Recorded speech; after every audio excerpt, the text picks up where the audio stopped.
daripada UPNM. Kalau student UPNM tak kenal, Piramli kata pendek, saya tak kata. Apa yang kata Ustaz Haji Daud, Ustaz Major Ustaz Haji Daud bin Haji Saleh, pengarah Pusat Islam Universiti Pertahanan Nasional Malaysia, orang JDT. Jangan hubung saya tuan. Minggu lepas, ingat ketika mana JDT bertemu Kelantan? Jangan buat-buat lupa.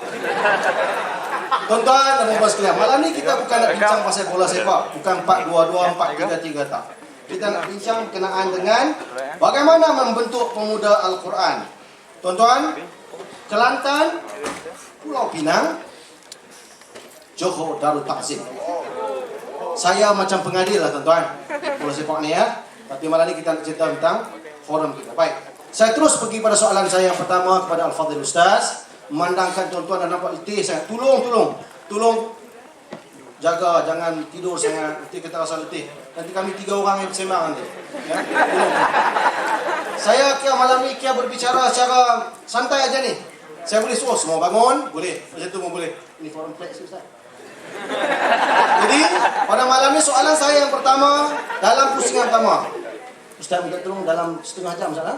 Mana kata kita jawab satu soalan setengah jam, kita bagi 4 soalan 2 jam Ustaz. 2 jam Ustaz. InsyaAllah. Soalan saya yang pertama Ustaz. Umat Islam zaman mutakhir ni, khususnya para belia dan beliawanis ni, faham. Mereka tahu Al-Quran.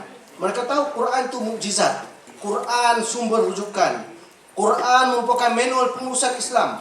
Tapi yang guna Quran Ustaz, hanya apabila nak halau hantu, baca bila Ramadan tiba, lepas Ramadan tak baca dah. Confirm tak baca. Dan sakit nak mati, suruh adik-adik baca Yasin cepat, baca. Masa dia hidup elok, dia tak baca. Ada juga Quran yang Ustaz orang guna untuk ayat perimbu. Macam-macam ayat perimbu dia pakai sekarang. Jadi Ustaz, soalan saya, bagaimana kita nak ajar masyarakat untuk jadikan Al-Quran sebagai pedoman keseluruhan hidup, dan bagaimana Al-Quran mampu membina generasi masa kini sehingga standing dengan umat Islam terdahulu. Silakan Ustaz.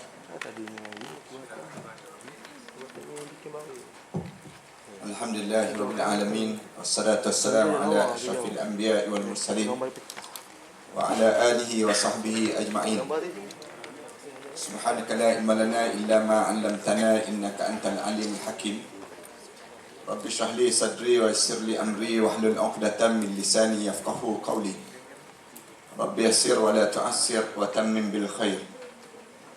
Qala Allah Ta'ala fi kitabil aziz ba'da a'udzu billahi minasyaitonir rajim. Bismillahirrahmanirrahim. Alif lam mim. Dzalikal kitabu la raiba fihi hudan lil muttaqin. Alif lam mim, Allah sajalah yang mengetahui maknanya. Dzalikal kitabu la raiba fihi, tidak ada keraguan pada Al-Quran itu, yang padanya hudan lil muttaqin. Dzalikal kitabu la raiba fihi, itulah kitab yang diturunkan oleh Allah pada kamu, yang tidak ada keraguan padanya, menjadi petunjuk bagi mereka yang bertakwa kepada Allah. Surah Al-Baqarah ayat pertama dan ayat yang kedua. Terima kasih kepada moderator yang jauh lebih kacak daripada Ana malam ini. Yang dihormati sahabat panel Ustaz Daud, yang dihormati dekan fakulti, pimpinan-pimpinan pelajar, mahasiswa, pimpinan-pimpinan pelajar, gawai muslimin dan muslimat sekalian. Assalamualaikum warahmatullahi taala wabarakatuh. Namanya saya mengaturkan rasa syukur pada Allah kerana diberi kesempatan oleh Allah untuk berbincang tentang satu tajuk yang besar ini. Tajuk mengenai bagaimana kita nak berperanan Al-Quran dalam kehidupan generasi masa kini, agar kita menjadi setanding dengan generasi yang akan datang nanti. Kita tahu bahawa Allah jadikan hidup kita ini bukan sekadar untuk hidup di dunia. Allah jadikan perjalanan hidup kita ini, Allah menjadikan kita terpaksa melalui 5 alam. 5 alam yang terpaksa dan dipaksa oleh Allah untuk kita hidup. Alam yang pertama yang pernah kita hidup dipanggil alam rahim, alam kandungan ibu. Kemudian alam itu sudah berakhir dan kita tidak akan pulang kembali. Kemudian kita hidup di alam yang kedua sekarang. Alam kedua yang disebut dengan alam fana, alam yang hancur. Kullu man 'alaiha fan. Tiap-tiap benda yang ada atas dunia ni semua akan hancur. Wa yabqa wajhu rabbika dzul jalali wal ikram. Yang tinggal ialah Allah mempunyai ketinggian dan kemuliaan. Kemudian lepas pada kita hidup di alam kedua ini, kita kena hidup di alam yang ketiga. Alam ketiga dipanggil alam barzah. Alam yang sekejap lagi kita akan sampai. Siapa dulu, siapa kemudian, Allah sajalah yang tahu. Kemudian lepas pada kita hidup di alam yang ketiga, kita kena hidup di alam yang keempat. Alam yang keempat yang disebut dengan alam mahsyar. Alam yang dibangkitkan dan dihidupkan kembali. Lepas pada kita hidup di alam mahsyar, berakhir ke hidup kita? Tak. Kita akan dipaksa oleh Allah untuk hidup lagi di alam yang kelima. Alam yang kelima yang disebut dengan alam sa'idun atau saqiyun. Alam syurga ataupun alam neraka. Sampai saja pada alam syurga dan disebut saja alam neraka, Allah mula sebut khalidina fiha abada. Kamu akan kekal sampai bila-bila. Sebut saja syurga, kamu kekal. Sebut saja tentang neraka, kamu kekal. Hadirin yang dirahmati sekalian, lepas pada itu tidak ada lagi alam. Alam lepas pada itu yang disebut kita akan berterusan berada dalam syurga ataupun berterusan, na'udzubillah min dzalik, dihumban ke dalam neraka. Allah, kalau mana dia jadikan alam-alam ini, Allah jadikan alam yang kita tinggal inilah merupakan alam yang besar. Alam yang paling bernilai. Yang disebut dengan alam amalan. Bukan alam yang disebut yaumul jaza. Bukan hari yang untuk dibalas.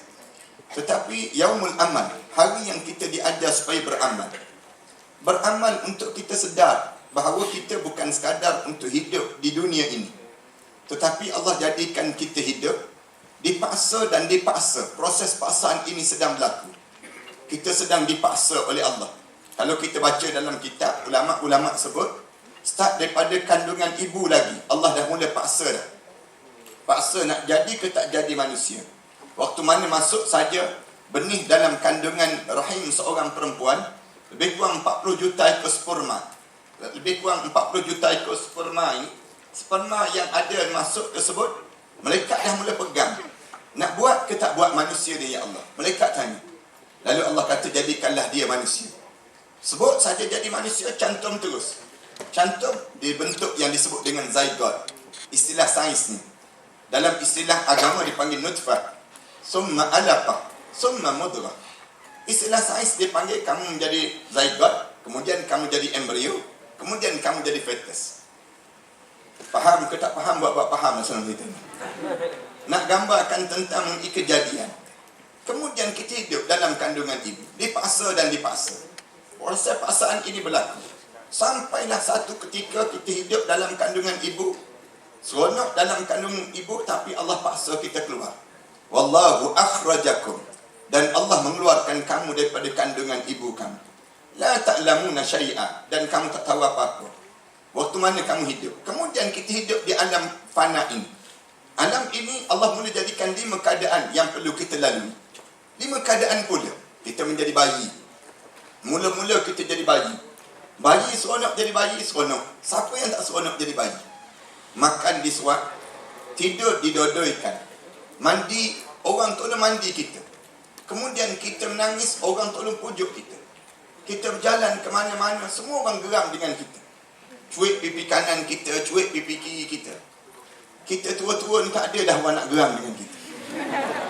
Tak ada siapa dah nak geram. Tengok muka kita ni samba je rasa. Nak sebutnya seronok jadi bayi, seronok. Dalam seronok jadi bayi, Allah paksa kita menjadi kanak-kanak. Lepas pada kanak-kanak, Allah paksa kita menjadi remaja. Kemudian lepas pada kita remaja, Allah paksa kita menjadi dewasa. Dalam keadaan dewasa, seronok jadi dewasa, Allah paksa kita menjadi tua. Tua tak ada orang nak jadi tua. Tak ada orang nak jadi tua. Setengah-setengah orang, kalau orang panggil dia pakcik, marah dia. Apa pakcik-pakcik? Abang lah dia sebut. Kena abang sekali lepeh terus dia. Tak nak jadi tua, tak nak. Setengah-setengah orang sanggup makan pil anti penuaan. Tua juga dia. Pakai apa dipakai dengan lotion anti kedutan. Kedut juga dia. Dalam keadaan tua, Allah paksa kita mati. Lepas pada kita mati, berakhir ke hidup kita tak. Kita akan terus dihidupkan dan dihidupkan. Cerita panjang tentang perkara demikian. Tetapi Allah bijaknya dan Allah maha adilnya dan penyayangnya dengan hamba, Allah tak biarkan kita hidup begitu saja, tidak. Allah jadikan hidup ini mempunyai matlamat. Matlamat dalam hidup yang disebut, biar kamu nampak matlamat kamu akhirat. Bagaimana kamu hidup untuk sampai ke akhirat? Kalau sekiranya kamu tidak dipandu dengan panduan yang betul. Allah jadikan panduan. Panduan dalam hidup ini apa dia? Al-Quran. Al-Quran menjadi panduan untuk menuju ke akhirat. Datang Al-Quran, mula mengajar hidup, jangan kamu terikut dengan hawa nafsu kamu. Jangan kamu terikut dengan yang disebut dengan syaitan yang sentiasa menggoda kamu. Tetapi kamu kena ikut dalam hidup kamu apa dia? Al-Quran. Ia memandu perjalanan hidup kamu. Perhatikan kalau kita perhati sikit lagi. Kita nak sebut bagaimana hebatnya generasi dahulu supaya kita boleh faham Al-Quran, boleh membina ini. Benda apa yang Rasulullah SAW ajar pada sahabat-sahabat menjadikan sahabat-sahabat tersebut jadi unggul. Di antara bendanya, di saat mana Rasulullah SAW tiba di kalangan masyarakat sahabat di waktu itu, manusia sedang mengungguli dalam keadaan sibuk mengumpul harta biar banyak. Di kalangan manusia menyebut siapa yang paling kaya, maka dia akan jadi mulia. Siapa yang paling banyak jawatan, dia akan jadi hebat. Siapa yang dia paling handsome, paling cantik, dia paling mulia. Datang Rasulullah SAW. Rasulullah mula ajar dan Al-Quran mengajar kita tidak dimuliakan oleh Allah kerana harta benda kita. Harta benda tidak memuliakan hidup. Islam datang, Islam ajar, Al-Quran datang, Al-Quran ajar kamu tak mulia dengan yang disebut dengan harta kamu banyak. Harta jangan menjadi nilai ukur pada kamu. Bahkan kalau kita baca dalam hadis Rasulullah SAW, Rasulullah SAW mula sebut, jangan ada di kalangan kamu yang jumpa dengan orang kaya, kemudian kamu hormat orang kaya kerana kaya orang tersebut. Siapa yang jumpa dengan orang kaya, dihormat orang kaya kerana kaya orang tersebut, 2/3 agama dia sudah dihancurkan di sisi Allah. Dalam satu hadis yang lain, Rasulullah SAW sebut, siapa-siapa yang jumpa dengan orang kaya, kemudian dia hormat orang kaya kerana kaya orang tersebut, nescaya 2/3 amalan dia sudah dileburkan di sisi Allah. Kerana apa dia? Kerana hidup ini tidak mulia dengan kekayaan. Rasulullah ajar kita tidak mulia dengan kaya. Kerana apa dia? Kerana ada orang yang lebih kaya daripada kita, tetapi Allah hinakan dia. Siapa yang lebih kaya daripada kita, kemudian Allah hinakan dia? Yang disebut dengan Qarun.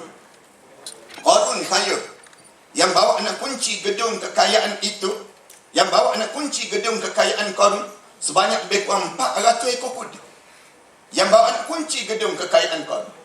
Tapi bagaimana Allah jadikan pada Qarun? Allah tenggelamkan Qarun dalam muka bumi ini sedalam 70 hasta setiap kali mana terbit matahari. Terbit je matahari, tenggelam 70 hasta. Terbit matahari, tenggelam lagi 70 hasta dalam muka bumi ini. Datang orang Melayu kita, sibuk buat program mencari harta Qarun di mana mungkin. Eloklah Qarun tenggelam, kita sibuk cari. Hidup ni muliakan apa dia? Orang kita dirasa muliakan apa dia? Dari saat mana Rasulullah datang, itu manusia rasa bangga dengan pangkat. Pangkat jadi mulia. Rasulullah kata tak. Kamu jangan berebut memegang pangkat, kerana pangkat itu amanah.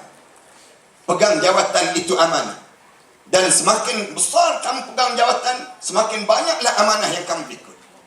Dan semakin banyaknya amanah kamu pikul, semakin lamalah kamu disoal di hadapan Allah di padang mahsyar nanti. Diajar demikian dalam hidup sahabat-sahabat. Waktu mana Abu Dzar Al-Ghifari jumpa dengan Rasulullah SAW, minta jawatan, minta pegang jawatan. Rasulullah SAW sebut, ya Abu Dzar, innaka dha'if, innaha amanah, wa innaha yawmal qiyamati nadamah. Abu Dzar, kamu tu lemah. Orang pegang jawatan ni, orang pegang amanah.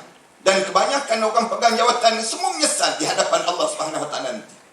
Kecuali orang yang telah melaksanakan tanggungjawab dengan jawatan dia. Rasulullah pesan sahabat-sahabat, jangan berebut jawatan.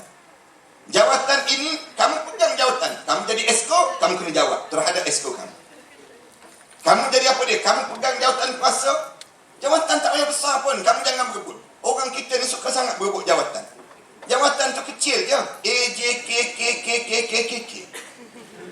Jawatan paling halus, berebut juga.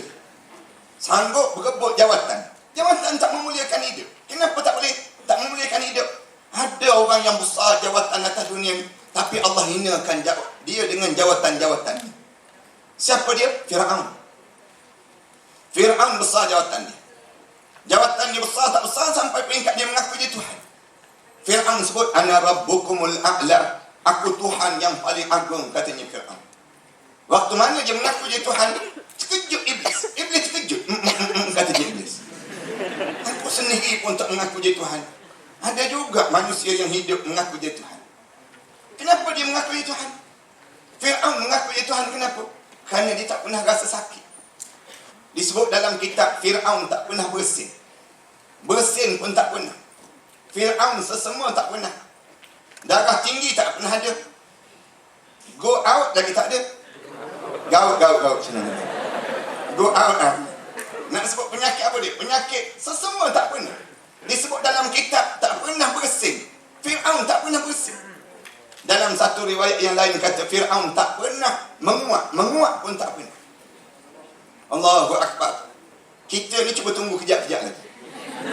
Tunggu sikit-sikit lagi tak kena. Tapi jangan pula tak muak. Orang tanya kenapa tak muak? Lawan Fir'aun sekali Ustaz. Nak lawan Fir'aun je. Nak sebutnya Fir'aun tak pernah menguap dalam hidup Fir'aun. Tapi bagaimana Allah jadikan pada Fir'aun? Allah tenggelamkan Fir'aun dalam lautan dan disimbolkan kezaliman. Hidup ni muliakan apa dia? Rupa paras. Allah tak pernah memuliakan orang dengan rupa paras.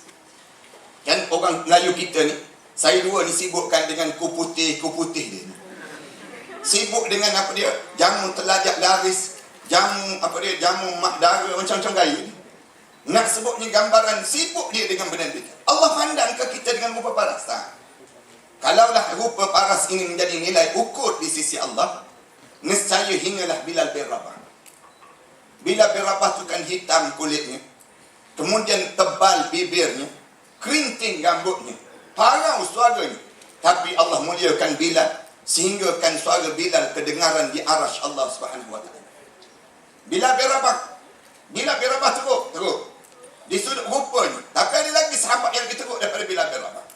Siapa dia? Sa'ad bin Mu'az.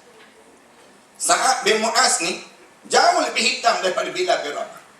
Disebut dalam kitab, Sa'ad bin Mu'az kalau dia duduk sebelah Bilal bin Rabah, putih Bilal bin Rabah. Hitam sungguhlah Sa'ad bin Mu'az. Bukan hitam biasa, hitam metalik senang kita. Tetapi waktu mana Sa'ad bin Mu'az ini gugur syahid, bergegar arash Allah. Menangis para malaikat Allah Subhanahu wa taala. Dan ada lagi yang lebih teruk daripada Sa'ad bin Mu'az. Siapa dia? Julaibib. Julaibib ni cerita panjang dan kalian boleh rujuk balik dalam sejarah bagaimana gugur syahidnya Julaibib dalam medan Uhud. Di waktu mana dia gugur syahid di medan Uhud, Rasulullah cium di atas dahi Julaibib.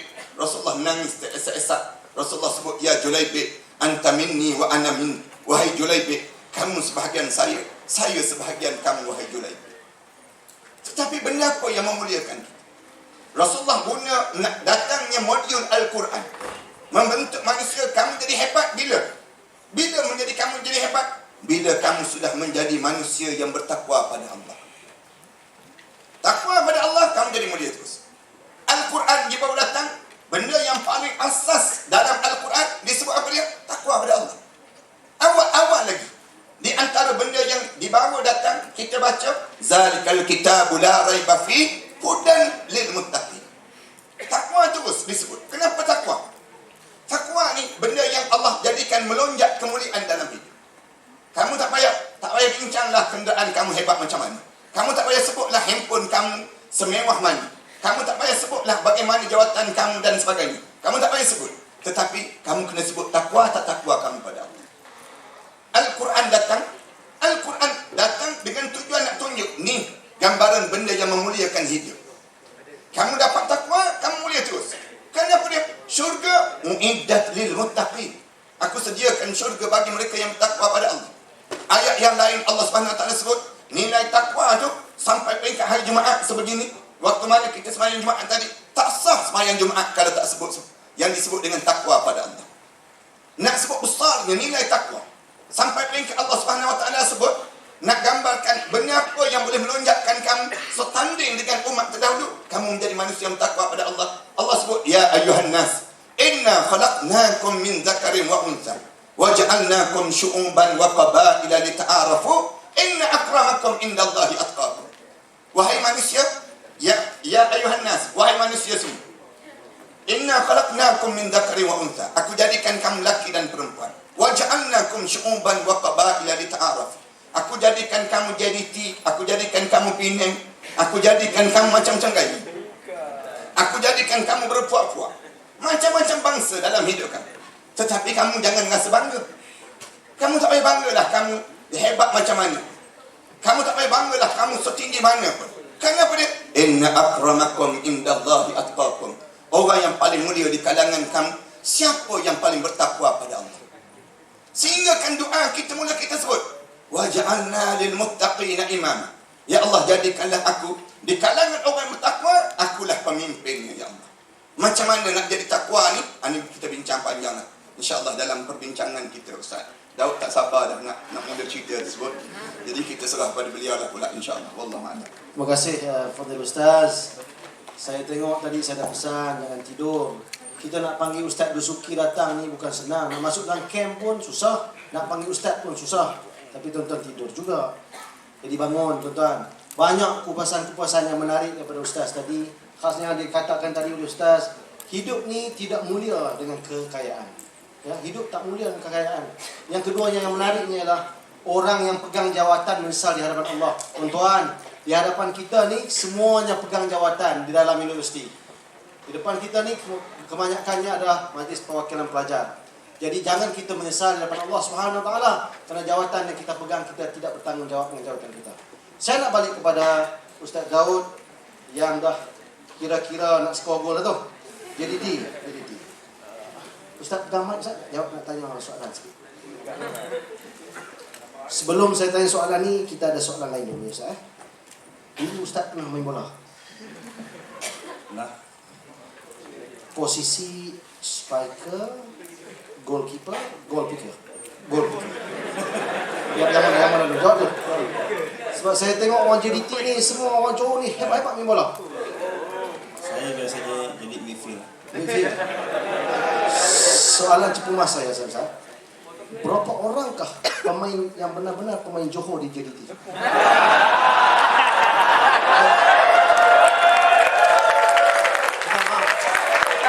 Sebab saya tengok geng-geng JDT tidur. Jadi kita tanya soalan. Baik, saya nak tanya Ustaz ya. Terus saya. Ustaz, orang sekarang ni para cendekiawan, dia khasnya di Institut Pengajian Tinggi ni, bila dia cakap bab ilmu ni Ustaz, dia jarang nak kaitkan dengan tokoh-tokoh dalam Al-Quran.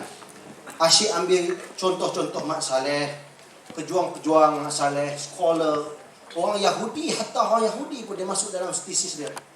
Kalau dia ambil para pejuang orang Melayu kita, antaranya seperti Mat Kilau, Rosli Dobi kau Ustaz, ya, mungkin lebih kita rasa okey lah. Tapi soalan saya Ustaz, dalam Al-Quran ni banyak-banyak contoh yang baik khasnya berkaitan dengan tokoh-tokoh beliau yang cemerlang. Apakah iktibar yang boleh kita ambil oleh beliau hari ini Ustaz? Silakan. Terima kasih Tuan Moderator yang dihormati Ustaz Dusuki, tuan-tuan, perempuan, saudara-saudari yang Allah Subhanahu Wa Taala. JDT banyak pemain import sebab dia terlalu kaya. Kekayaan itulah menyebabkan dia mampu untuk beli siapa saja, termasuk Tuan Moderator. Saya rasa malu di sini sebab JDT kalah dengan Kelantan 4-1.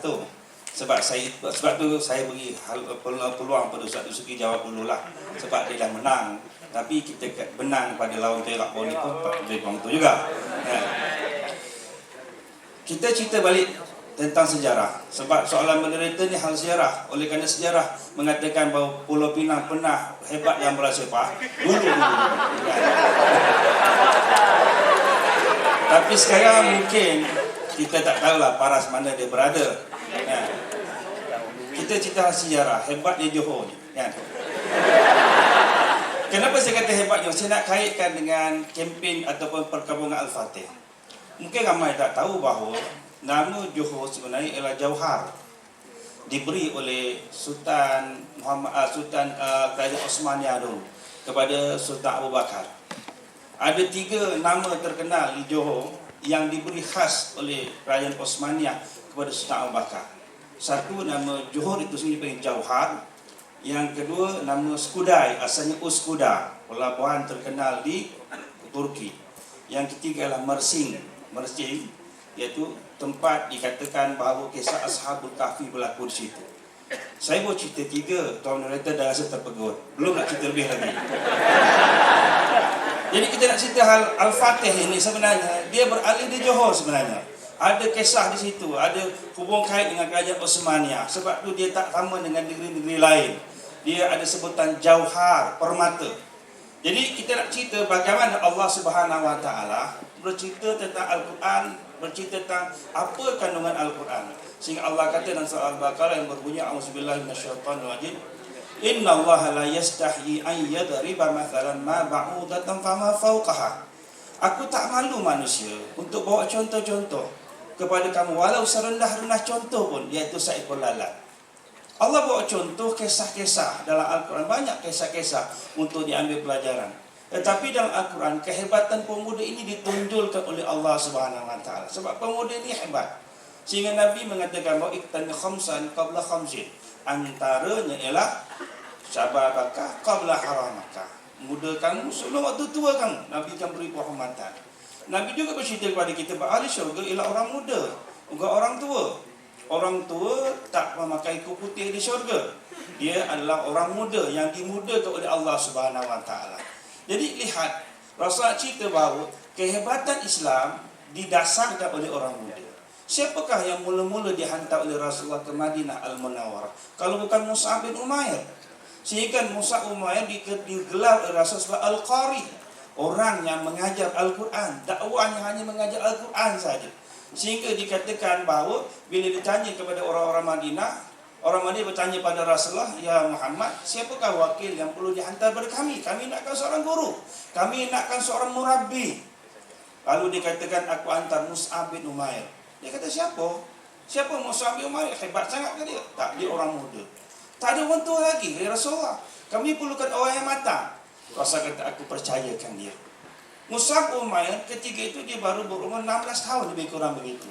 Kisah ni bagaimana dia masuk Islam. Dia diseksa oleh ibunya sendiri. Bila mana dia berkata pada ibunya, "Wahai ibu, andai kata ibu diberikan oleh Allah 100 nyawa dan dicabut satu demi satu, tinggal satu nyawa yang tinggal untuk ditukar ganti tentang Islamku, maka aku tetap pilih Islam."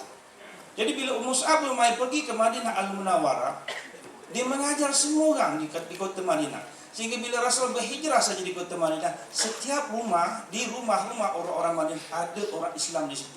Hasil dakwah Mus'ab bin Umair. Kita lihat lagi bagaimana tentang orang-orang muda yang hebat seperti Tariq bin Ziyad, seorang hamba yang dibebaskan oleh Musa bin Nusair sehingga ia boleh membuka Gibraltar sampai ke Andalusia, sampai ke Portugal, sampai ke negara Eropah. Orang yang tidak ada nama pada ketika itu, tetapi diangkat oleh Allah Subhanahu Wa Taala sebagai orang muda yang mencetuskan sejarah. Siapa dia? Muhammad Al-Fatih. Orang yang tak ada nama langsung. Orang muda juga yang membuka kota Konstantinopel. Walaupun kita katakan Konstantinopel dibuka oleh Muhammad Al-Fatih, tapi selepas 28 siri peperangan. Orang-orang dulu berperang untuk merebut jawatan, merebut kota tersebut. Tapi Allah beri kebenaran kepada Muhammad Al-Fatih. Raja sebaik-baik raja memimpin tentera yang sebaik-baik tentera. Jadi di dalam Al-Quran Allah buat contoh yang banyak tentang orang-orang muda. Contoh yang terbesar kisah Habil berhadapan dengan abang kandungnya benda Qabil. Bagaimana Habil menunjukkan siri akhlak yang terbaik kepada bapanya, kepada masyarakat sampai hari ini orang kenal dia siapa Habil sebenarnya. Dan akhirnya terbunuh di tangan abangnya. Allah bawa kisah Ashabul Kahfi, orang muda juga yang mempertahankan akidah, duduk dalam gua. Allah tidurkan dia 309 tahun. Cuma saya agak sikit bimbang. Kalau saudara-saudara tak balik ke universiti tempat lain, kena tidur di dewan ini. Bimbang-bimbang, ibu bapa telefon, kenapa anak saya berada di pertama Al-Fatih sampai sekarang tak balik. Saya akan beritahu makcik, tunggu 309 tahun, dia baru datang. Dia akan keluar berdewan Lestari kerana dia tidur dengan lena di dalam dewan ini. Jadi, kita lihat bagaimana Ashabul Kahfi begitu. Ashabul Kahfi mempertahankan akidah. Allah berikan penghormatan padanya sehingga tubuh badannya tidak tua walaupun usia tua. Mukanya muka muda walaupun usia telah tua. Allah bawa kisah tentang Nabi Ibrahim alaihissalam. Bagaimana Nabi Ibrahim alaihissalam berhadapan dengan masyarakat ketika itu. Dan tidak sedikit beruntung Nabi Allah Ibrahim bila bapanya seorang pembuat berhala. Bagaimana berhadapan akhlak seorang Nabi berhadapan seorang bapa yang membuat berhala. Allah tunjuk contoh sebab ada orang yang berhadapan seperti itu. Jiwanya jiwa nak merdeka, jiwanya jiwa yang baik, tapi mendapat ibu bapa yang kurang baik. Ada ibu bapa yang tidak solat, ada ibu yang tidak tutup aurat. Jiwanya memberontak. Mungkin ada di kalangan saudara-saudari yang berada seperti situasi demikian. Ambil contoh teladan kisah Ibrahim alaihissalam. Bagaimana Ibrahim berhadapan dengan bapanya yang buat berhala untuk disembah di kalangan masyarakat ketika itu. Dan pernah satu ketika Nabi Ibrahim bertanya pada pembeli-pembeli berhala, kenapa kamu beli berhala yang dibuat oleh bapa? Lalu dikatakan bahawa kami nak menyembah patung tersebut. Ibrahim kata lebih baik kau sembah bapa aku sebab bapa aku yang buat patung. Sebab bapa aku lebih hebat sehingga boleh membuat patung yang kamu sembah patung tersebut. Yang ini dikatakan bagaimana Ibrahim AS menggunakan psikologi. Orang muda ni hebat. Sebab tu Nabi mengatakan orang muda ni penting dalam kehidupan. Dia telah mencanaikan sejarah. Zubair bin Al-Awwam, bagaimana dia disiksa setelah masuk Islam. Antara 10 orang yang dijamin masuk syurga, dialah ibu Zubair bin Al-Awwam, menantu pada Abu Bakar As-Siddiq radhiyallahu anhu. Dadanya hancur, dipijak, ditumbuk, dan sehingga luka-luka, dan berkudis dadanya, sehingga dia tidak mampu untuk memakai baju. Bertanya pada Rasulullah, ya Rasulullah, aku tak mampu pakai baju Rasulullah, sebab sakit sangat bila aku menyarungkan pakaian itu. Rasul kata, wahai Zubair, aku benarkan kamu memakai pakaian sutra kerana kamu tak mampu untuk pakai baju lain. Zubair lah orang yang pertama lelaki yang dibenarkan pakaian sutra, walaupun sutranya haram bagi orang lelaki. Jadi kita lihat seksa kehidupan orang-orang muda ketika itu. Tapi orang muda lah yang mencorakkan sejarah. Mus'ab bin Umair bila dia meninggal dunia dalam satu peperangan, rasa sedih, mengatakan bahawa hai Mus'ab, ketika mana kamu hidup dahulu kamu orang hebat, kamu orang kaya. Memang Mus'ab memang orang kaya, anak orang kaya, sehingga bau minyak wanginya orang tahu. Bau di jalan saja, bau minyak wangi. Ini Mus'ab datang. Bila mana dia masuk Islam, dia menjadi pejuang-pejuang Islam. Bila mana dia terkorban, rasa tutup bahagian kaki, tersingkaplah kepala, tutup bahagian kepala, tersingkaplah kaki. Sedih Rasulullah sallallahu alaihi wasallam. Orang kaya menjual hartanya kan Allah Subhanahu wa taala. Sebab itu kita perhatikan saudara-saudari, orang muda ini sebenarnya emas dalam Islam. Dia mempunyai nilai yang begitu tinggi dalam Islam. Allah berikan penghormatan pada orang-orang muda. Sebab itu orang muda ini yang mencorak segala-galanya dalam kehidupan moden, dalam kehidupan Islam. Jadi kesimpulan yang saya boleh katakan dalam sesi yang pertama ini ialah bangkit. Kita kena bangkit. Allah mengagungkan orang muda. Maka orang muda kena selalu cabar Allah Subhanahu wa taala. Wallahu. Terima kasih kepada Fadil Ustaz di atas kupasan berhubung dengan orang muda yang perlu kita ambil iktibar khasnya di zaman kegemilangan Islam. Banyak nama-nama orang pemuda-pemuda yang telah memperkembangkan Islam, mempertahankan Islam, memperjuangkan Islam.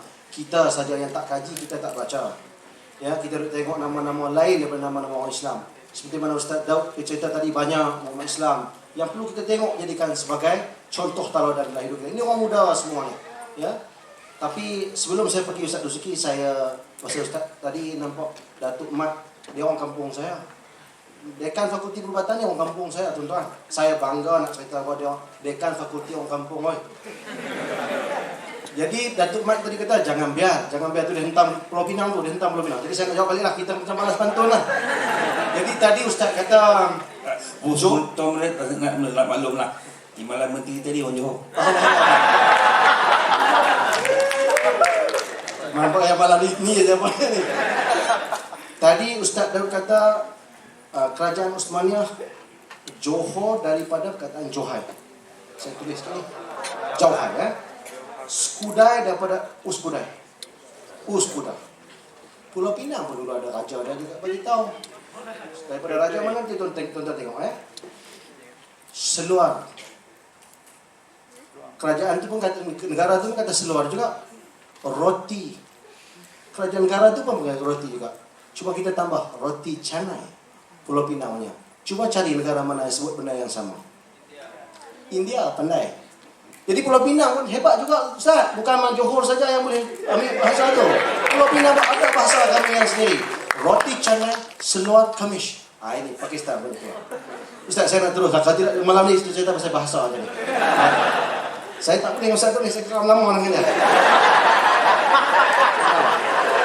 Ustaz tutup mic ya, tutup mic.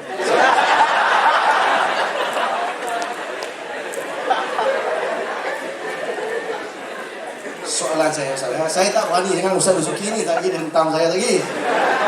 Apa ni Nadim? InsyaAllah, insyaAllah. Ustaz, Sultan Fatih adalah seorang belia semasa menaiki takhta dan memperkembangkan Islam dengan gigih dan hebat dalam dakwah. Depan kita ni Ustaz, para belia belaka. Kalau ditakdirkan pada malam ini, Allah Ta'ala ambil nyawa kita. Allah Ta'ala tanya, apakah sumbangan kita kepada Islam? Apakah kita nak jawab depan Allah? Banyak manakah sumbangan kita kepada Islam? Soalan saya, Islam berkembang hasil daripada sumbangan para belia seperti Mus'ab bin Umar, seperti Ustaz cerita tadi, dan ramai lagi tokoh-tokoh. Tolong Ustaz terangkan bagaimana Rasulullah SAW dapat menarik dan membangkitkan semangat orang muda dengan begitu luar biasa sekali. Terima kasih. Para hadirin yang dihormati sekalian, kalau kita sebut tentang macam mana Rasulullah boleh tarik anak-anak muda ini kepada satu semangat yang luar biasa kepada Islam, jawabnya kita boleh jawab bahawa di sana ada sesuatu benda yang diajar ataupun anak kunci utama Rasulullah ajar pada di kalangan sahabat-sahabat. Di antara yang pertamanya, sebagaimana saya sebut awal-awal tadi, kita diajar supaya berebut di atas dunia ini, berebut untuk dapatkan disebut hidayah Allah. Hidayah Allah ini satu benda yang kita kena dapat dalam hidup. Hidayah maksudnya bimbingan dalam kehidupan kita seharian. Rasulullah bentuk sahabat-sahabat, kita kena dapat hidayah. Hidayah maksudnya bimbingan. Allah pegang tangan kita, Allah tarik diri kita dan Allah tunjuk buat benda yang disuruh oleh Allah. Kerana hidayah ni tak semua orang layak untuk dapat hidayah. Hidayah ni Allah Subhanahu Wa Taala sebut yahdi man yasha'u ila siratim mustaqim. Allah pilih orang tertentu untuk diberi hidayah ke jalan yang lurus. Kita akan tanya apa beza di antara hidayah dan juga taufik. Biasa kita dengar taufik dan hidayah. Taufik dan hidayah. Ulama kata taufik maksudnya petunjuk saja tanpa adanya bimbingan. Misalnya orang tanya mana masjid Sungai Besi misalnya contohnya.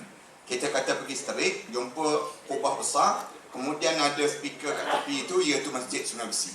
Itu dipanggil taufik baru. Tapi kalau orang tanya mana masjid Sungai Besi, kita kata pergi straight, jumpa kubah besar, ada mic kat tepi itu masjid Sungai Besi, jom saya bawa. Dia bawa kita sampai depan pintu pagar masjid, dia tunjuk ni masjid, itu hidayah dipanggil. Hidayah berbeza dengan taufik. Kita buat contoh yang mudah. Dalam hidup kita ini, siapa di kalangan kita yang berani mengatakan bahawa tak penting bangun tahajud malam? Tak ada orang. Semua orang akan kata penting bangun tahajud malam. Betul ke penting? Betul. Tanyalah siapa-siapa pun yang dia belajar, dia akan jawab penting bangun tahajud malam. Ya ke penting? Ya penting. Bila penting? Bila kita mati nanti kita nak pada tahajud malam. Nak pada tahajud. Kita keseorangan dalam kubur, tahajud ini akan menjadi peneman pada kita. Tak percaya, cuba mati tak percaya. Nak sebut ini gambaran pentingnya tahajud ini. Tetapi dalam keadaan pentingnya tahajud ini, kita tanya pada orang yang kata penting-penting tadi, kita tanya, kamu sebut penting kan? Ya, penting. Kamu bangun tak tiap-tiap malam? Kamu yang kamu kata penting tu, penting sangat tahajud, kamu bangun tak? Kebanyakan di kalangan kita akan jawab, tak bangun. Kita jawab balik, kenapa tak bangun? Kan kamu kata penting. Kalau dah penting, kamu kena bangun. Kenapa kamu tak bangun? Dia pun jawab, tak boleh bangun Ustaz. Kenapa tak boleh bangun? Kita tanya balik, kenapa tak boleh bangun? Dia pun jawab, saya makan sebelum tidur. Saya kekenyangan sebelum tidur, saya kenyang. Saya tidur dan saya tak boleh bangun. Tak boleh bangun, susah saya nak bangun. Kita jawab, kalau gitu jangan makan sebelum tidur. Dia pun jawab balik, tak makan pun tak bangun. Makan lagi tak bangun. Saya ni, kenapa tak bangun? Kita tanya, kenapa tak bangun? Dia pun tak boleh jawab. Kita tekan lagi, kenapa tak bangun? Dia pun jawab, memang keturunan saya, jadi tak bangun-bangun. Saya ni kalau tidur, orang tak kejut, lusa pula baru bangun. Nak sebutnya tak boleh bangun. Tak, kita jawab bukan demikian. Sebenarnya, kamu tidak diberi hidayah oleh Allah. Hidayah ni maksudnya Allah dah mula tak sayang pada kamu. Contoh manusia yang tak dapat hidayah atas dunia ni siapa? Contoh yang mudah, manusia yang dekat dengan sumber hidayah tapi tak dapat hidayah. Contoh mudah siapa? Abu Talib. Abu Talib ni bapa saudara Rasulullah sallallahu alaihi wasallam. Dia tak kenal ke Rasulullah? Kenal. Ya'rifunahu kama ya'rifuna abna'ahu. Dia kenal Rasulullah lebih daripada dikenal daripada anak-anaknya sendiri. Kenalnya Abu Talib dengan Rasulullah sallallahu alaihi wasallam. Waktu mana Rasulullah membesar umur 8 tahun, dia yang jaga Rasulullah. Sampai Rasulullah menjadi Nabi dan juga Rasul. Kemudian waktu mana Rasulullah nak kahwin dengan Khadijah binti Khuwailid, dia yang bawa pinangan Rasulullah. Waktu mana Rasulullah menjadi Nabi dan juga Rasul, dia yang mentahankan Rasulullah. Tapi dekat nak meninggal dunia, Rasulullah pujuk Abu Talib, pakcik, isteri pakcik, Fatimah binti Asad, dah beriman pada Allah. Anak perempuan pakcik, Ummu Hani, dah beriman pada Allah. Anak lelaki bongsu pakcik, Ali bin Abi Talib, dah beriman pada Allah. Tinggal pakcik seorang saja lagi tak beriman. Pakcik, sebutlah asyhadu an la ilaha illallah wa anni Muhammad Rasulullah. Pakcik sebut yang ni je. Dia yang pada Abu Talib. Anak Muhammad. Aku tahu syurga tu betul, neraka tu betul, padang mahsyar tu betul. Tetapi biarlah Muhammad, biar aku mati dalam keadaan tak beriman. Terduduk Rasulullah. Waktu mana Rasulullah terduduk, Rasulullah menangis. Angkat tangan Rasulullah. Doa pada Allah, ya Allah, tolong selamatlah pakcik aku seorang ni, ya Allah. Tolonglah ya Allah, tolong selamatkan dia, ya Allah. Lalu turun ayat Quran tegur Rasulullah. Innaka la tahdi man ahbabta, walakin Allah yahdi man yasha. Wahai Muhammad, kamu tak layak memberi hidayah pada siapa yang kamu sayang, tetapi Allah lah yang layak memberi hidayah pada siapa yang Allah kehendaki. Yang ni menyebabkan Rasulullah ajar dalam di kalangan sahabat-sahabat generasi awal, benda apa yang kamu kena rebut dalam hidup. Kamu tak payah berebut harta lah. Kamu tak payah berebut yang disebut dengan jawatan lah. Kamu tak payah berebut yang lain. Tetapi benda yang kamu kena rebut dalam hidup ni, hidayah Allah. Sebab tu kita solat. Kalau mana kita solat, di antara benda yang kita kena sebut dalam solat kita, di antaranya hidayah. Ihdinas siratal mustaqim. Ya Allah, tolong hidayahkanlah kami ini ke jalan yang lurus, ya Allah. Kerana hidayah ni benda yang boleh menyebabkan kamu ada hidayah, membawa segala benda yang lain. Kamu sanggup melakukan pengorbanan. Dengan ada hidayah, kamu sanggup mentaati perintah Allah. Dengan ada hidayah yang menyebabkan pada diri kamu akan buat segala benda yang suruh oleh Allah. Kerana apa? Hidayah yang dibawa dalam jiwa pemuda ini menyebabkan akhirnya membawa kebaikan dalam hidup mereka. Itu yang pertama. Yang kedua, ulama kata yang diajar oleh Rasulullah sallallahu alaihi wasallam untuk nak dapat kekuatan dalam hidup, Rasulullah ajar supaya dapatkan keberkatan dalam kehidupan. Berkat ini satu benda yang tidak diajar dalam agama lain kecuali Islam. Berkat dalam kehidupan. Suatu bangun daripada tidur, kita bangun saja daripada tidur, kita semayang subuh, dalam doa kunut kita akan sebut, wa barik lana fi ma a'tait. Ya Allah, tolong berkatkanlah pada kami dengan segala apa yang kamu kurniakan pada kami, ya Allah. Dalam hidup kita ni, kita bukan nak duit banyak, tetapi kita nak duit yang diberkati. Kita bukan nak pada jawatan yang besar, tapi kita nak pada jawatan yang diberkati. Kita bukan nak rumah yang besar, tapi kita nak rumah yang diberkati. Buat apa rumah besar tapi hantu raya penuh? Buat apa? Dalam rumah tangga kita, anda tinggal dekat Shah Alam. Ada di Shah Alam, ada seorang hamba Allah, Datuk Seri, di telefon badan. Beria dia telefon, Ustaz, tolong datang masa saya, Ustaz. Datanglah Ustaz, tolong datang sekejap je tak apa. Pukul 2 pagi dia telefon. Dah seminggu dia telefon minta datang, kita pun datang. Datang tengok, ya Allah, rumah besarnya rumah. Dengan jaganya, dengan siap, dengan semua tu masuk dalam rumah tu, kita tengok, ya Allah, besarnya rumah ni. Masuk rumah tersebut, dia kata, jom Ustaz kita turun ke bawah. Anda tanya, turun ke mana? Dalam kubur ke kita tanya? Tak Ustaz, dia kata dalam tanah ni ada 3 tingkat lagi. Dalam tanah 3 tingkat lagi. Ada helipad lagi. Tempat parking helikopter kat atas rumah dia. Turun bawah tu, ada 3 kolam renang kat bawah. 3 kolam renang. Anda tanya dia, Datuk Seri, rumah besar-besar ni, berapa harga ni? Berapa harga ni? Alah, murah dia Ustaz. Berapa? Alah, sikit dia Ustaz. Berapa? Kita nak tahu kita ni. Nak tahu dalam 24 juta je Ustaz. Allah, kita sebut. Habis tu kenapa jemput saya? Untuk apa saya datang? Ni lah Ustaz, saya rasa rumah saya ni rasanya banyak je hantu raya dalam rumah ni. Dalam CCTV tu nampak terbang-terbang benda-benda putih di dalam CCTV. Saya tengok, saya tidur, kami tidur atas katil, terjaga bawah katil ni. Kemudian tidur-tidur orang, rasa orang tarik-tarik ibu jari kaki ni. Ustaz, tolong keluarkan hantu dalam rumah saya ni Ustaz. Nak sebut, habis tu Datuk Seri tidur kat mana? Dah seminggu dah tidur dalam rel fire Ustaz. Seminggu dah tidur dalam kereta. Nak gambarkan tentang takut. Rumah besar buat apa kalau tak berkat? Kenderaan yang besar, mewah. Kita kenderaan mewah. Tapi kita rasa nampak besar, mewah. Tak juga. Kita nak biar berkat. Berapa ramai orang kereta besar, ada driver lagi, duduk belakang lagi dia. Tapi masam je dalam kereta. Berapa ramai orang kereta kancil je, anak 12 orang dalam kereta. Sibuk melambai orang tepi jalan. Mak ayah senyum je dalam kereta. Nak sebut ni tanda berkat. Berkat ni benda yang kita nak dalam agama. Agama Islam ni sampai Allah turunkan ayat Al-Quran, walau anna ahlal qura amanu wattaqau lafatahna alaihim barakatim minas samai wal ard. Allah sebut, kalaulah seluruh penduduk ataupun seluruh penduduk negeri itu beriman dan bertakwa pada Allah, kami buka segala pintu keberkatan daripada langit dan bumi. Allah sebut. Allah tolong buka. Langit ni Allah curahkan segala keberkatan daripada langit dan juga bumi. Bumi ni keluar sumber-sumber keberkatan. Walakin kadzabu, tapi sayang kamu dusta pada Allah. Fa akhadnahum bima kanu yaksibun. Lalu kami rentak yang menyebabkan hilangnya keberkatan dalam hidup kami. Dan ulama bincang panjang tentang berkat ini. Sehingga kan ulama-ulama karang kitab tebal-tebal mengitabaruk, ambil keberkatan.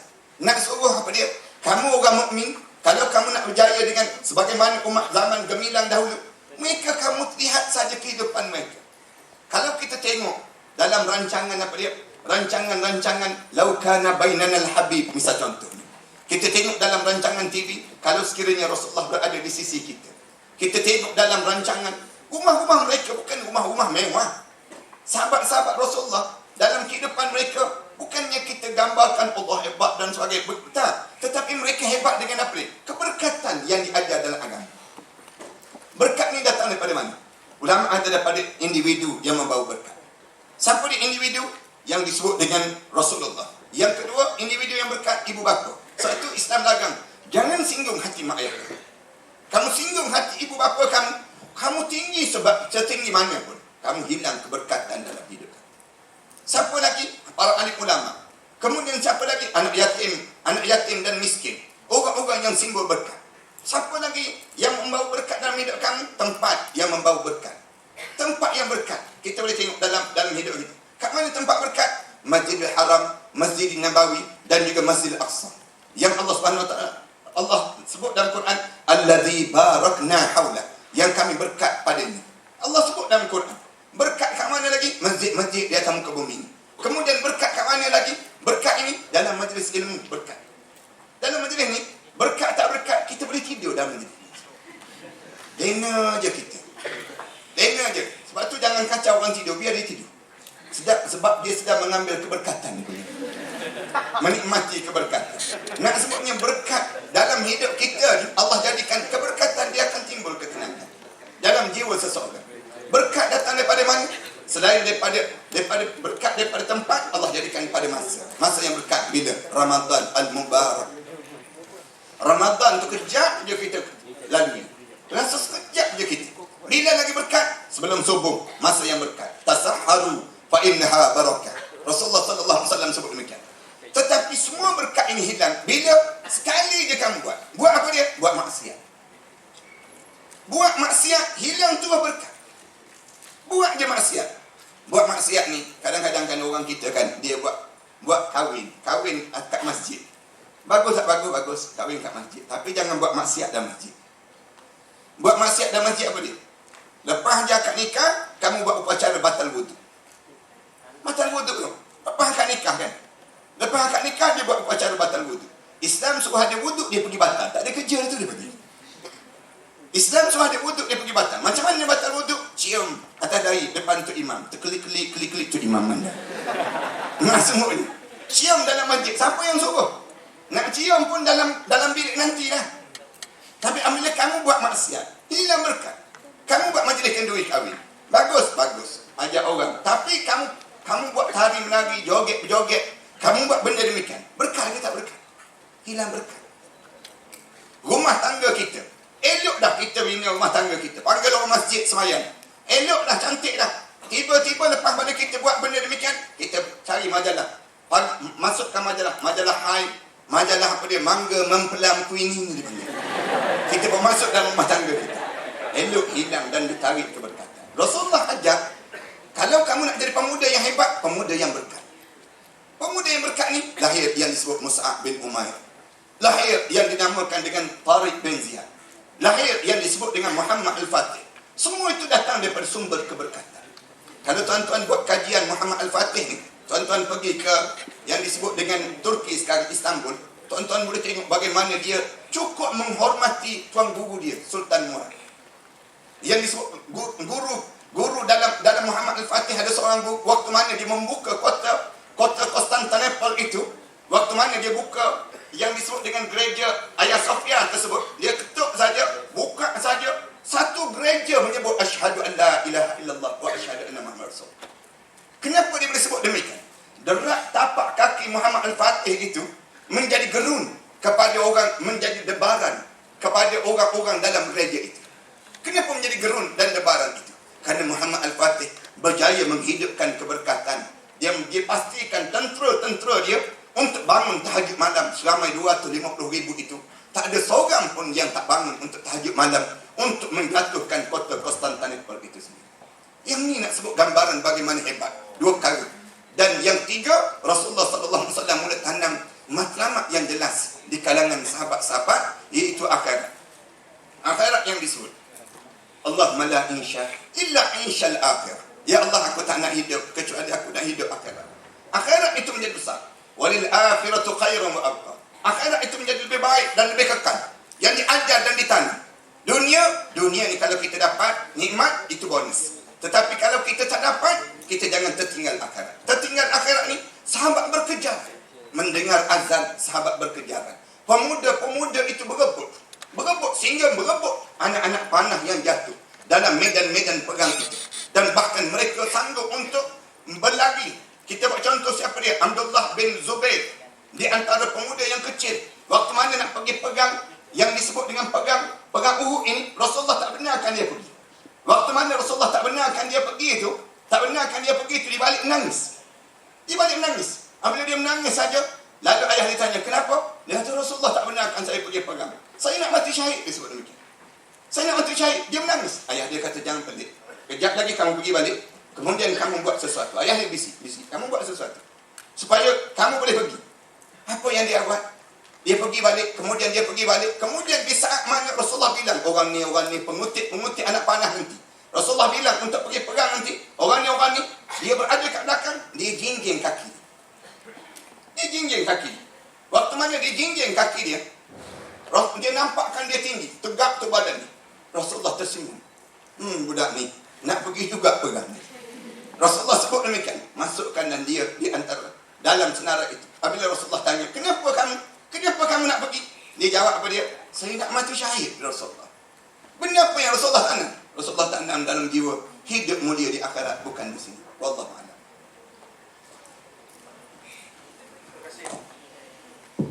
Terima kasih ya Fadil Ustaz atas kupasan yang cukup menarik. Ustaz Dusuki ini dulu kalau dia masuk askar, nak pergi perang, saya nak duduk di belakang dia ni. Saya akan bagi perintah, kita serang di sebelah kanan, di sebelah kiri. Saya pergi Ustaz. Saya nak pergi. Tapi Ustaz dah terlewat sekarang ni. umur kita tak ambil Ustaz umur masuk. Janggut kita boleh cukup Ustaz. Ustaz cakap tadi berkenaan tahajud Ustaz. Oleh kerana ada di antara kita ni yang memang bersemangat nak tahajud, insya-Allah kita ajar mereka ni pada mula-mula tahajud di atas pada mula. Pada hari Ahad ni, insya-Allah. Itu jadi kita semua dah bersemangat insya-Allah. Tahajud ni akan mula daripada hari ini dan akan terus hari-hari kita bertahajud insya-Allah. Baik, saya nak pergi kepada soalan saya kepada Ustaz Abang D. Ustaz Daud, Saya dengan Ustaz Daud pernah pergi ke Turki Ustaz. Saya pernah pergi. Pada masa tu Ustaz Daud dia semangat sungguh. Dia kalau boleh nak untuh Hagia Sophia tu, dia tengok tu cara dia tu. Soalan saya Ustaz, baru-baru ni UPM adalah diadakan berbagai program dengan Ma'had Tahfiz Sulaiman. Yang mana Ma'had Tahfiz Sulaiman yang ini pengasasnya juga adalah orang Turki yang mana mewujudkan Ma'had Tahfiz ketika zaman Kamal Atatürk. Ustaz-ustaz dia datang sini, dia kata subhanallah, UPNM ni sebenarnya boleh jadi tempat latihan Al-Fatih sebenarnya di sini dengan kaedah latihan ketenteraan dan sebagainya. Ya. Jadi bila kita sebut Al-Fatih ni ada kena mengena dengan kota Konstantinopel. Jadi bila ada kena mengena dengan kota Konstantinopel, ada kena mengena dengan hadis Nabi sallallahu alaihi wasallam. Sabda Nabi Muhammad sallallahu alaihi wasallam, kota Konstantinopel dapat dibuka oleh sebaik-baik raja dan sebaik-baik tentera. Soalan saya, adakah hikmah hadis ini hanya terhenti di situ sahaja dan tidak relevan lagi pada zaman ini kerana kota Konstantinopel telah berjaya ditawan oleh Sultan Muhammad Al-Fatih? Silakan Ustaz. Tuan Moderator, kita meneruskan tentang pengkesahan khususnya tentang Muhammad Al-Fatih. Ustaz Dasuki sebenarnya dia orang ni memang dibenarkan tidur. Sebab malam ni dia akan ada Qiyamul Lail, tahajud, jadi dia akan tidur awal sini. Mungkin dia orang ni mengambil mengambil semangat Imam Syafi'i. Imam Syafi'i dia datang belajar, dia suka tidur. Cikgu dia tanya, bila kejutkan Syafi'i, aku nak soal dia. Tapi bila lepas dia soal, Imam Syafi'i boleh jawab. Sampai A sampai Z dia jawab. Cikgu dia heran, kau ni tidur ke ataupun buat tidur? Imam Syafi'i kata, saya betul-betul tidur. Kalau bahasa Jawa kita panggil turu gila. Turu gila, bahasa Jawa tu lah. Moderator takkan faham dia pining India.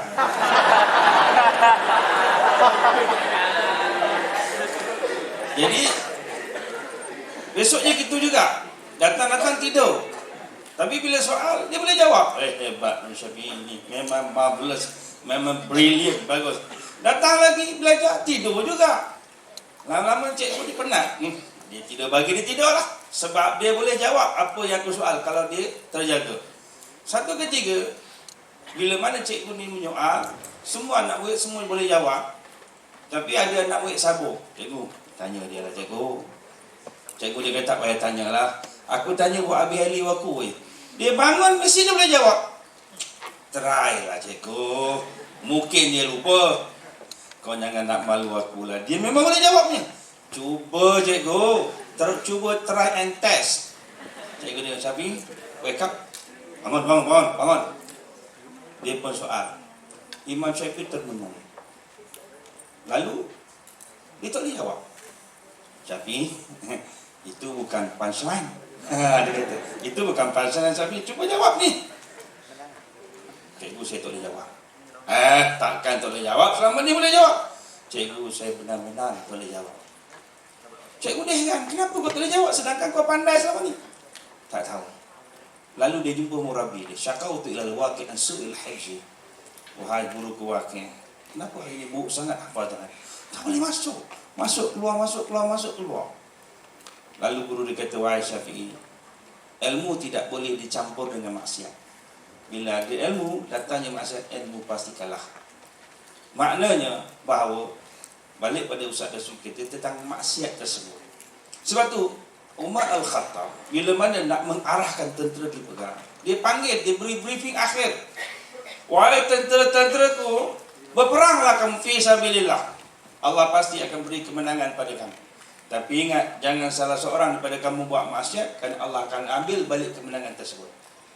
Maksiat bagi orang kafir itu biasa. Maksiat bagi orang Islam itu luar biasa. Allah tak akan beri kemenangan kerana maksiat ini tidak akan datang dengan benda-benda yang seperti ini. Sebab itu kita lihat dalam peristiwa dalam berlaku pada kisah semasa Abu Bakar As-Siddiq jadi khalifah. Ada satu peperangan Islam tak boleh menang, berperang lagi. Lalu hantar perutusan pada Abu Bakar, wahai khalifah, macam mana ni kami tak boleh menang lagi? Lalu Abu Bakar kata, cuba cek balik susunan dia, sab dia betul tak betul, perancangan strategi betul tak betul. Mereka kata betul ya wahai khalifah. Lalu khalifah tanya, kamu bersiwak tak? Bersiwak sampai gosok gigi. Khalifah Abu Bakar tanya, wahai Khalifah Abu Bakar, ada sebagian kami yang tak sempat bersiwak. Disitulah kekalahan kamu. Maknanya sampai sekecil-kecil Allah ambil kira. Jadi bila cerita hal kemenangan, kita lihat bahawa tentang hadis tersebut, Rasulullah beritahu itu zaman Rasulullah, zaman perang Khandaq. Rasul kata Konstantinopel ataupun kota Hercules akan dapat ditawan oleh Islam. Rajanya ialah raja yang terbaik, tenteranya ialah tentera yang terbaik. Semasa kami pergi ke Istanbul, saya tak boleh duduk sebilik dengan moderator sebab dia suka curi wifi saya, kan? Dia iPhone, saya Samsung phone, kan? Memang Samsung akan kalah dengan iPhone, kan? Jadi itu sebab dia suka sabotaj. Masa kami pergi di sana, kami diterangkan bagaimana Muhammad Al-Fatih memilih tentera. Dia pergi ke kawasan kedai-kedai. Dia pergi jumpa satu kedai. Dia nak beli barang tersebut. Lalu dia kata, wahai Sultan Muhammad Al-Fatih, jangan beli kat aku, beli kat kedai sebelah. Sebab aku dah banyak untung dah. Jumpa daripada tadi kurang pelanggan. Lalu dia pergi jumpa di kedai tersebut. Dia kata, jangan, tak payah. Kau pergi ujung sana, ujung. Satu pelanggan pun tak masuk kedai dia. Lalu dia pergi di sana. Orang tu jual pada dia. Muhammad Al-Fatih kata, inilah tentera aku. Sebab orang yang tidak mementingkan diri. Itu sebab kita jumpa zaman kisah zaman Rasulullah SAW dalam peperangan ataupun selepas Rasul wafat, kisah bagaimana 3 orang sahabat dalam keadaan dia berperang, lalu dia cedera, air ini bertukar tangan, bila dia haus dia perlukan air, lalu diberikan kepada orang tersebut, lalu dengar kawan dia mengerang, diberikan air tersebut, kawan aku lebih perlukan air daripada aku, dia sakit, berikan sehingga semuanya mati syahid. Orang yang memberikan air tersebut kepada rakannya sedangkan dia dalam keadaan kehausan, itulah Ikrimah bin Abu Jahal. Orang yang bersama-sama Khalid Al-Walid meruntuhkan bukit pemanah di bawah kawalan Rasul dan perang Uhud. Ikrimah bin Abu Jahal, kenapa dibuat begitu? Dia kata pada Khalid Al-Walid, wahai Khalid Al-Walid, sahabat aku malu. Ketika mana aku berada di zaman jahiliah bersama kamu, kitalah bersama-sama memalukan Rasulullah sallallahu alaihi wasallam. Biarlah aku menebus kembali. Jadi kita nampak bagaimana dalam Al-Quran sebenarnya dia membawa banyak hikmah tentang kisah kejayaan, tentang kisah kemenangan, tentang Muhammad Al-Fatih, tentang tentera Islam yang lain. Adakah hadis tersebut sudah tamat di situ? Tertawannya kota Konstantinopel, tertawannya dan ditukar kepada Istanbul, daripada Konstantinopel ditukar kepada Istanbul. Hadis sudah tamat di situ. Adakah tidak relevan lagi hadis tersebut? Sebenarnya hadis ini ada sambungannya. Riwayat oleh Abu Qubail. Abu Qubail mengatakan bahawa ketika mana aku bersama Abdullah bin Amr bin Al-As, aku mendengar, aku bertanya pada Abdullah bin Amr bin Al-As tentang Konstantinopel. Lalu Abdullah mengeluarkan satu kotak, diambil